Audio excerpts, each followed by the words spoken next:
تو دبی خونه پیش خرید کن تا به زودی خونه رو ازت بگیرن. اونم فقط به خاطر ندونستن چند تا نکته ساده.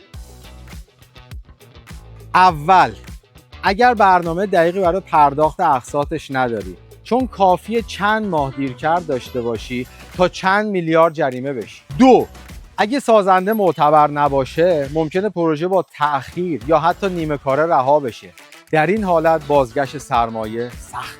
سه، اگه خریدار یه مشاور املاک حرفه‌ای نداشته باشه که همراهیش بکنه، میتونه با خطرهای خیلی جدی مواجه بشه.